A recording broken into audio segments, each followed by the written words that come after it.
Mysteries of Westgate was featured as an adventure pack for Neverwinter Nights 2. Released back in 2009, it's a city-centric story, not related to the other base storyline games presented in Neverwinter Nights 2. It can be played entirely as a standalone module. What is really interesting is that in this expansion, it was also a move to direct download distribution. As this isn't an opinion piece on digital-only media, I won't go too far into that. The module features a lot of what I like about the Ashuan Studio presentation, which usually features an overview map to travel to different points once those locations have been found. A smooth transition to the starting level presented in the module, and some modest gear and gold to begin with. With characters starting out at around level 8, it's a mid-level campaign setting with around 15 hours of gameplay, give or take, with more on the plus side because side quests aren't really side quests, and I'll explain a little bit more about that later on. Roleplay is heavy, as choices do matter, evil or good. Also, these interactions influence the companions and the journey you encounter, so your dialogue options will actually play a major role. Puzzles are light, but there are a couple, and combat is heavy. As with any of my reviews, remember if you like this style of content to give a thumbs up and subscribe. Let's go ahead and dive in.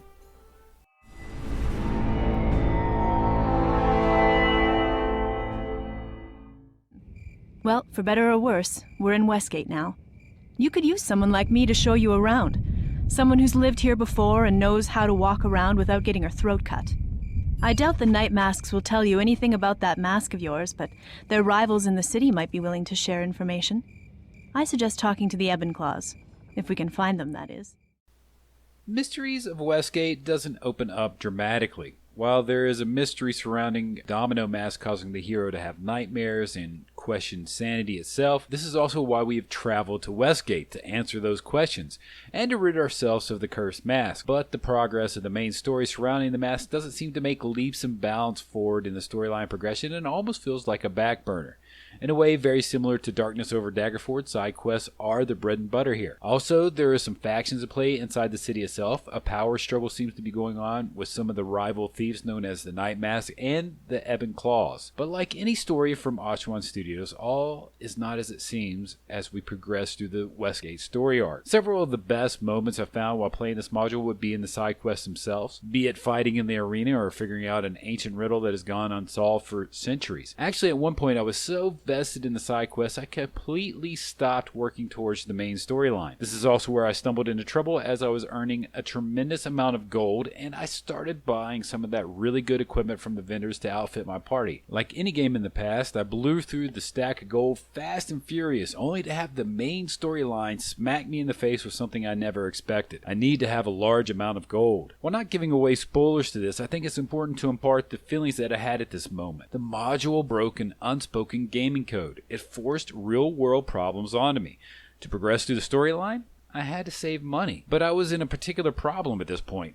I had finished every side quest except for a companion one, and that didn't offer up a large amount of gold. I was essentially stuck and almost quit the module at this point, chalking it up to what the hell was I thinking, and do I seriously need to replay this from the start after spending 10 plus hours playing? Thankfully, cooler heads prevailed, and like some JRPGs from the mid-90s, I found the only thing I could possibly do to make money at this point. Fight a respawning monster, and there was one way to do this continually: repeat and rinse at the arena. Defeating a foe previously fought at the arena would raise a small sum of dough and experience, and after a couple hours of this, I had raised the required amount and also nabbed an extra level of experience.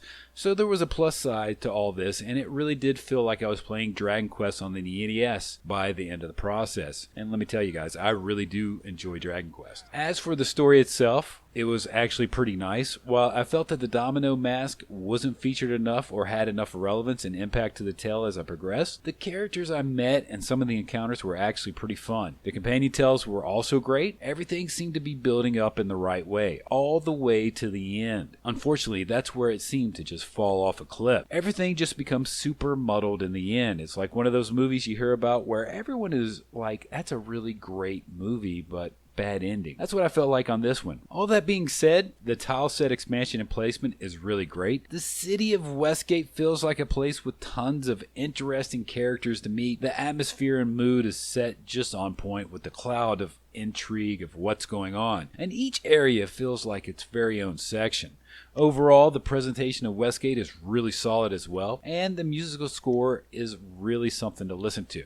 Here's a shortcut of it.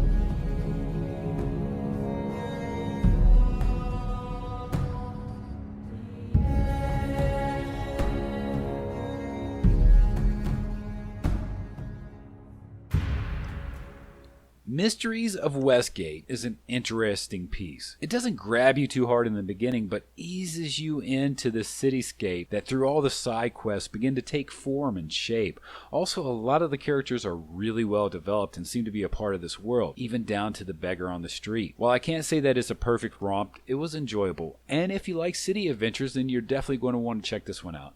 Well, that's it for this review. I'm going to go ahead and call it a wrap. Have a great day gaming. Later.